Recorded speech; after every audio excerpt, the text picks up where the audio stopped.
everyone. Welcome back. Lily Beth here as always with my brother Keith. Hey everyone. And we're here for our first Fireside chat. We decided to do this one together. Today we will be analyzing the very first arc of Warriors, The Prophecies Begin, and talk about that a bit. Warning, as always, there are spoilers for the first arc, and I don't know if we may draw in points from other arcs. They're just spoilers. If you haven't read Warriors and you want it to be spoiler-free, don't watch this. Unless you like spoilers, then that's fine. You can read it, and then maybe this will make you want to go out and get it, because it's a good series. Alright. So we'll get started here. So, the Prophecies Begin. I was given that first book by my cousin, and I picked it up, and I thought it was really good, and in general I liked the whole first series a lot. I had my brother read it about, I don't know, a few months later. I just handed him the first book too and was like, here, read this. I think it's been about a year now since both of us have read it, but it stuck with me pretty well, I would say.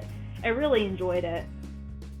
Yeah, I liked it too. I also really liked how when they chose to start the series, they chose a really good POV. They did. Because Firestar knows nothing, and about clan life, and we know nothing about clan life when you first read the book. And it really was a smart move on the authors to start with that, because he has to learn everything, and since you're seeing through his eyes, you then learn everything. Exactly. For the later books.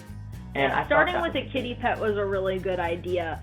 And even though it kind of seems like now further in the series that I've read kind of far-fetched that a kitty pet would kind of join a clan. I guess it's not unheard of, but it's kind of really, really rare.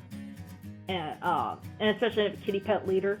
But, it's definitely a great choice to start with. Because, if you're into writing books like I am, it's a great way to start out because, like he said, when you start out a story and you're throwing someone into that new universe that no one knows about, except for the person who wrote it, as the reader, you're just like, whoa. And especially Warriors, because when I picked up the book for the first time, I was really, daunted. I was like, oh my goodness, there's so many clans, and what in the world Star Clan, and there's maps, and it felt overwhelming. But to have Firestar, or Rusty, I guess, technically, as the POV, and he knows nothing about clans, and he's like, what's a deputy? Why does the leader have Star? It's all these questions he has, we have the same questions, and it's a great starting point for a first series, and I really liked that. When I read it the first time, I was like, after I read the whole series, I was like, that was really smart of a starting point, a really smart starting point. Sorry, I'm working down a list here. So then the series, I would say too, and I don't know how you feel about this, bud, but I feel like the first series was probably the most technically perfect series. I mean, I hate to say perfect because it has its flaws, obviously, as all series do. Every book has its flaw or something we would change. But I think the first series of Warriors was probably the strongest. It's not my favorite, but it's definitely the strongest in that it was the most technically perfect. I felt like the climax happened at the exact right point in the story. I felt like the tension with the villain was perfect. There was a plot twist, and it felt like there was a clear message and a clear point to the story. And it was funny. I had me and Keith both write down the parts, to say what we thought was the theme, and it was funny because I would have said determination, and faith, and he said hard work. So it was funny. We both got hard work can get anyone anywhere. Yes. It just takes determination and hard work, and Firestar really shows that. He started as a kitty pet, and he was determined, and he hard work, and he became deputy and eventually a leader. And that really shows that it's a good theme, and it's a well thought out theme for that story. And it's through every piece of it, and then Tigerstar could have been, like, he was deputy, and if he had just been patient, I mean, he could have been leader, Tiger Clawstar. But he wasn't willing to wait, and he was determined, but not, patient, and it's interesting to see how, like, I almost think of, like Firestar and Tigerstar, they're almost like two sides of the same coin. Like, they both have faith, and they both have determination and ambition, whereas Firestar's channeling it as, I'll work hard and be patient, and I'll, I won't let others get to me, and I'll work my way up through the ranks, and he has faith in StarClan. Whereas Tiger Clawstar has this sort of, he has faith in himself, like he's prideful, and he isn't willing to wait. Like, he's determined, but he has none of the patience, or, like, he's not willing to just put in the hard work. It's like, I'm got there, now I want it now. Like, it's kind of interesting to think how, I love how they did that. Like, they made the villain and the main character very similar, but they're also, like, different in how they use that similarity. But I thought that was, I don't know, that's just another point I thought I saw when I was thinking about them. And I think that that's something they don't really do much later. Like, most of the time I would say that that's really the only case I feel like the villain and the main character really match each other as equal and opposite in a way that the other series don't. Like, there are other villains I love, probably more than Tigerstar, but they, they're not that nicely thought out. But anyway, do you have thoughts on that? Not really. Everything you're saying is exactly what I agree with. Yeah, and I think Broken Star served his purpose as, like, the first villain. Like, he's just brutish, and it's kind of, like, at first I was like, man, I don't like ShadowClan. It's funny to see ShadowClan later on develops fine, but, it was funny because I definitely, like, right off the bat, and I think the authors intended that, because they can be pain in the butt, but, like, hey, I got ShadowClan on my Warrior Cat, which clan are you quiz, so I'm not putting too much hate on them. I do like ShadowClan. It's just that it's funny because yeah, I do. I honestly don't hate any of the clans really, but SkyClan gets on my nerves. But that's about it. Side tangent. Side tangent. I can go off of. I can do that a lot. Sorry, but yeah. But I do think it was because I think ThunderClan and ShadowClan, like, even though ThunderClan and RiverClan have, like, the whole Stunning Rocks issue that they fight over all the time, I always feel like ThunderClan and ShadowClan actually have the most, like, tension between them all the time, like, forever. And I think it was set up intentionally at the beginning to be that point of conflict that we could, like, later on Broken Star's gone and no big deal anymore, but yet we were almost supposed to always have that mindset. Like, they almost set us up to think like ThunderClan cats right at the start. Like, oh yeah, like, if you ask anyone, it's like, who does Stunning Rocks belong to? It's like, everyone's gonna say, it should be ThunderClan. Like, it's funny because it's like, it depends on how you look at it. Like, if you put yourself in RiverClan's POV, it kind of makes sense. But, it's funny because they set us all up to feel like we're ThunderClan, and that's really good writing because, I feel like each clan got really well highlighted in the first series, which is not represented well in every other series to follow. Like, every single other clan is basically falls by the wayside pretty much. But, in the first series, it's like we definitely get the most RiverClan content out of any series, and we definitely get good Wind Clan and obviously ShadowClan. So I feel like they did a good job, though, of keeping it still, yeah, we're in ThunderClan, but the clans themselves exist, and here's what they look like, and here's how they feel, but, like, they did a good job tying all that. It's just good writing in that first arc that I don't feel like they did as much later, but yeah, I thought that was great. It's like they really played well to, what they want you to feel. Exactly, they really did well to pull you in that way. But, anyway, so, let me think.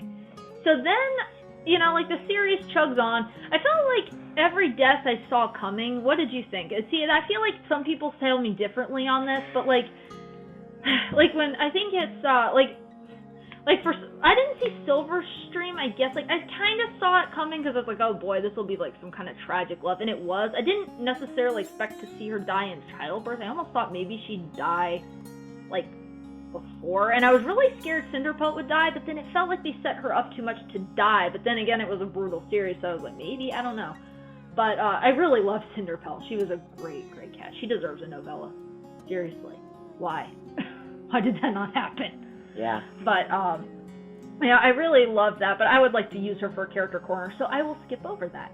But, you know, I felt like, you know, most of the deaths to me were kind of obvious, which I would say later they got better at making them less obvious, which, you know, I can't really... I never think the deaths are very obvious. Okay, so that's good to hear, because I felt like they were. Yeah, yeah. Like, what about Silverstream? What did you feel like? Like, did you see that coming? Because I was just like, something tragic is going to happen here. I really just can tell. Like, it was just too quick that Gray Stripe and Silverstream fell in love, and it was just, I was like, no, this isn't going to end well. Yeah, I don't understand how you every single book series, movie series, you can always see the deaths, like, ahead of time, and I'm like, have you watched this before? As someone who analyzes tons of books and movies, I guess I've just picked up the hints along the way. I don't know. But I felt like in the Yellow Fang, like, I picked up, I think it's Rising Storm, but I know it's book 4. Like I said before, I can remember every number, but I can't always remember the names because they blur. Like, I feel like their names are kind of pointless in all the books, like, for the most part. Like, Rising Storm is about a fire in the forest. Like, it should have a fiery name. Like, why? But anyway, back to the point. Like, I think it's Rising Storm, I believe. The one Yellow Fang dies in. I just saw that coming, and I was like, oh, no, Yellow Fang, why? And, you know, Blue Star, by the end of the series, I was, honestly, I don't like Blue Star, and I was ready for her to die, but it was still sad, but I definitely saw it coming, because I knew at that point, once Fireheart became deputy, I was like, oh boy, this cat's gonna be leader, and he's gonna be a kitty pet leader. I love it, you know? And I don't know what you thought. I know you liked Blue Star a lot. I don't know why you hated Blue Star. I really liked... Once again, I will explain that when I discuss Blue Star's prophecy. I don't know which one I'll do for her, like a character corner Fireside chat, but either way, once you read Blue Star's prophecy, we can discuss, because I still don't like her after reading her POV. Yeah, I kind of like her. I think she's a good cat, but I feel like she tried, and, well, she did get dementia, though. Yeah, and it wasn't, I actually didn't like her before she got dementia, just to be fair. Like, I really am not a Blue Star fan in general. It's not the dementia that bothered me. In fact, I could easily just feel bad for her that she developed that. I mean, that's not really her fault. You know, Goosefeather had it, for Pete's sake, or some kind of form of, you know, age, mental thing. And you know, it's not really her fault that happened. I had other issues. But, you know, one thing I really love, that one little moment that stuck with me with the whole series is, like, Firestar, because he's removed from the clans, is very caring. So even though it's irritating, I always thought it was sweet that he was always trying to help everybody in the clans. Like, he's always, like, he's feeding River Clan food. He brought Wind Clan home, which was, yes, he was asked to do, but he was, like, more than happy to do it. You know, it's like every clan, he's just like, of course I'll help you, or here's some prey. Like, he doesn't seem to understand it, which makes sense, because where he comes from, it's obviously not a big deal. You know, he's fine talking with his sister and bringing his nephew into the clan. Like, that's all cool. But, you know, like, he just doesn't get those concepts. Little Cloud. Yeah, Cloud Kit. Well, this Cloud when he was... No, he was Cloud Kit. Right? Blue Star named him. Oh, Yeah, Princess didn't name him. She just handed him her giant fluffy white kit and was like, here, raise him in the war cult for me. And he's like, okay. Blue Star's like, my really? oldest and most suitable. Yeah, it's like, this is my oldest kid that's big and fluffy and strong, and raise him to be a warrior in your cult. Firestar, just do that. He's like, okay. But, you know, I thought it was, you know, funny too that Cloudpaw ends up being the exact opposite of Firestar. Like, he came from the same background pretty much. In fact, he even had a better background in some ways, because he came into the clan, Firestar came in as Firepaw. You know, so he's basically already apprentice age coming in the clan, like he was fully aware of his background. He remembered his past, whereas, you know, when Cloud Kit came in the clan, he was just a baby. Like, he didn't remember anything. Cloud Kit did go back and start eating and... Yeah, and he developed a lot better, and at first I didn't like him, and he endeared himself to me when he fell in love with Brightheart. That actually changed my whole outlook on him. I was like, oh, okay, I do like you. And he developed he got later a lot better. He's a good tracker. But it is true, like, he is, you know, he comes from the same background, and he even had a better start, in my opinion, like, but he actually ended up, in a lot of ways, you know, being, like, kind of the, like, whatever that, like, you know, the clans thought of as a stereotypical kitty pet, you know, like, they were like, oh, like, you know, and Firestar's like, oh boy, what? No, my son, my adopted son, what are you doing? You know? But yeah, I mean, there's so much to talk about in this first series. It's really rich, which is something that I like about this one. But, oh boy, what tangent did I go off of now? Whew. But I guess, Scourge. Oh, I was saying one thing I really liked about Firestar, that one moment stuck with me. That's where I was on. Is that, you know, Firestar's really giving, and he doesn't seem to understand the clan concept. And one thing I loved was as soon as he became warrior, like, he got his, you know, his, not warrior, leader. As soon as he became leader, he got his 9 lives, he went back home, and, like, the first thing he did, which cracked me up, was, like, he jumps on the rock, and he's like, alright, we're going to River Clan to see if they're okay. Like, that's the first thing he did. And I was just cracking me, because it's like, he was doing all this behind Blue Star's back, and kind of, quote-unquote, illegally before. It's like, alright, I'm the law now, we're going to help this clan, yay! And it was just so cute, like, he's just like, I've taken charge of the clan, now I can do this legally. And then he undoes what Blue Star did, the previous leader. Yeah. He's like, you are no longer Lost Face, you are now Brightheart. Exactly, like, it's like he did the, like, he's just you hadn't so fixed everything that went wrong. He's just like, I'm gonna fix everything and we're gonna help this other clan. Like, it's just so sweet. Like, honestly, I hear people give Firestar a lot of hate sometimes. Like, I mean, some people seem to like him, but a lot of people seem to almost be like, oh, Firestar. Like, I actually still think he's one of the stronger main characters we've had. Yeah, I actually really he also got the like most main character time for himself. Which really no other cat's benefited gotten that him. much time. One thing And I he would needed say that much time. later series have problems with, and I don't know if you feel this way, They split up the yeah. They split it up so much between so many cats, like, the series I'm reading right now, Yeah. It's so split up, it's like... 5 at least. I in know, one book. you have, Jay Feather, you have Dovepaw, Dovepaw, you have Ivy Paw. He's working on Omen of the Stars, by the way. Yeah, and... he hasn't finished Omen of the Stars yet. It's crazy, and the Jay Feather, Lion Blaze, Ivy Paw, Dovepaw, it's Which crazy. is kind of nice in some ways because you get multiple perspectives. However, I do think it got out of hand in Omen of the Stars, and I was glad to see them bring that back in for, like, Vision of Shadows. It's too much, and it's not letting each character get their... It's not letting each character shine. Yes. And... Or get full development. Yeah, it's really not. Because they're chopping up the development, it feels like we're... Like, bringing this back in the Prophecy Begin, like, when a problem is presented in Prophecy Begin, Firestar's the only one who can address it. No, you don't get Sandstorm's POV, which we really should have a novella on. But, because we get Firestar's POV, we see him resolve the problems he has, and all the things he's battling internally we have to see him face, because we can't just skip to Lion Blaze's chapter, and then back to Jay Feather, and then suddenly the problem's gone, or Hollyleaf's chapter, or something like that. Like, you know, because it's just him, we see it resolved. And I do think that is a smart move. Like, I don't know. Like, I'm interested in writing books. That's something I do a lot for a hobby, and that's one thing I've noticed, is splitting up a book between a lot of characters that actually gets out of hand really quickly. And I have not really seen it done successfully very well. At least not right now. I think it's best to keep development focused on one character, and I think that's one thing that helps keep the first series very technically sound. But anyway, that's just, you know, my opinion on that. Now, when we get to the last book, this is where I feel like the first arc really shines. Later arcs, and this is where all these spoilers are coming in, and I don't, you know, there's spoilers in here. later arcs always seem to have the climatic scene somewhere in the middle of the series. Yeah. Like the main point, wow, this is the point of tension, like, whoa, it's, the climax of the story, and you're like waiting there on pins and needles for what's going to happen. It's like book 3. And then we have like an entire 3-book epilogue resolving it.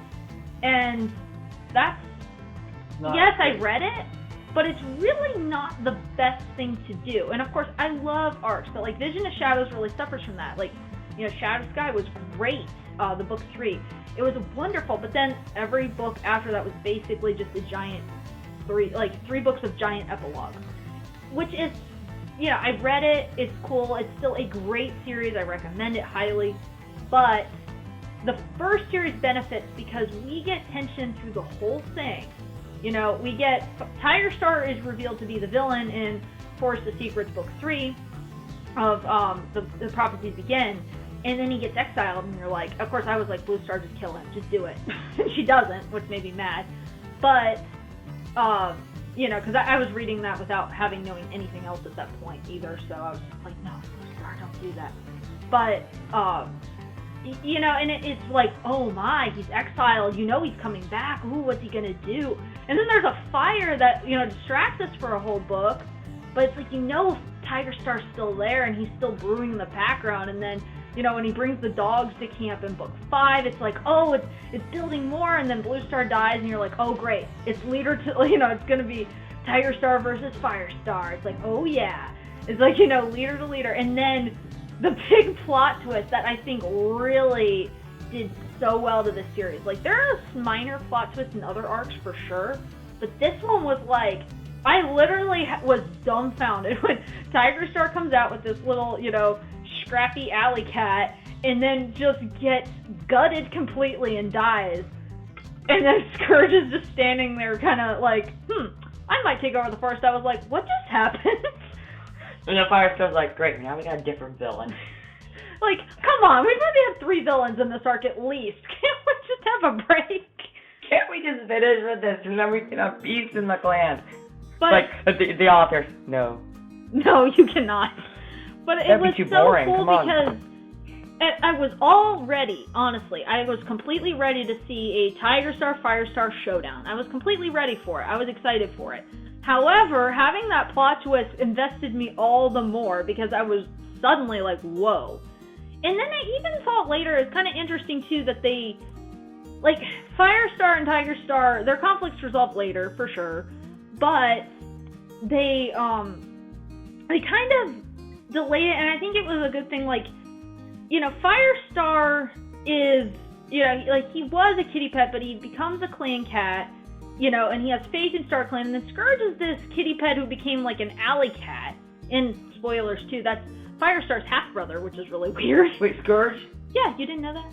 You never told me that. Oh, well, spoiler, surprise. That's Firestar's half-brother. They share the same father, Jake. But yeah, shock. He's just staring at me wide-eyed like, what? He killed his half-brother? No. Yeah, he had to. Yeah, so... Well, his half-brother killed him. New information to me. Yeah. But, and it was kind of interesting to see, like, this completely faithless, and I'm assuming, like, Scourge must not be able to go to the Dark Forest or something, otherwise I'm sure he would have come back. I don't know what happened to Scourge. It's like he dropped off of the face of the earth after his, like, little scene of, I'm gonna take over the forest, dies. It's like, other than that, like, he was epic. And I'm glad, though, because it kept him in this sort of epic spotlight where, like, there's a lot of fan art for him. You'd think he's, like, a really intense villain or something, but he's really just a short-lived villain, but a good one. And, I think just like him and Tiger Star are kind of opposites in the same, like, I kind of feel like Scourge and Firestar are just opposites. They're not the same really in any way except their background. It's almost just how they chose to go about dealing with it, because, like, Scourge has a novella, and, I won't go into details on that. I'll discuss that not a novella, sorry, a graphic novel. I will discuss that another time, but, and it's just interesting to see how, like, they kind of had obviously similar starting points, but then they go separate paths, and that's what makes them very different. Whereas, Tigerstar and Firestar have opposite starting points, but they end up, being very similar and yet different in how they go about it. So it's just an interesting, I like how all these villains are tied in with Firestar and how they're, they share similarities, whereas, later villains, I don't feel like do that as much. But, that's just my opinion.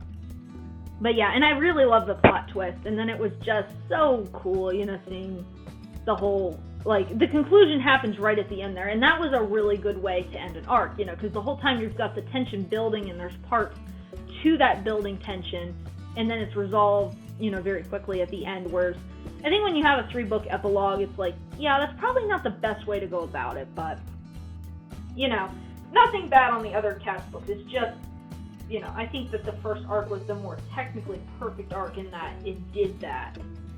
And it had that way of resolving tension. And I don't know what you thought. What did you think? I think it works pretty well compared to I finished the second series, so I think it works better than the second series. Yeah, and I have my issues with New Prophecy, which I obviously will talk about later. But I feel like it actually overall was pretty good. It had, the good climax and it kind of was a good build, and then the end was kind of at the end. I feel like some books they put the end in the middle, and then it, like you said, it just kind of makes for the last books to be a little bit less. It makes them stronger, and it makes me more invested through the whole series to see where it's going and how it's going to resolve. Whereas, when the climax is right on book 3, it's kind of oh. What are the other books for? Wait a minute, who's the villain now, or is there no villain? I don't really know. Because with Warriors, sometimes you get a new villain and sometimes you don't. So, it just depends. But, I think that pretty much wraps up our thoughts on it. I really, really love the first series. If you haven't read Warriors, do it.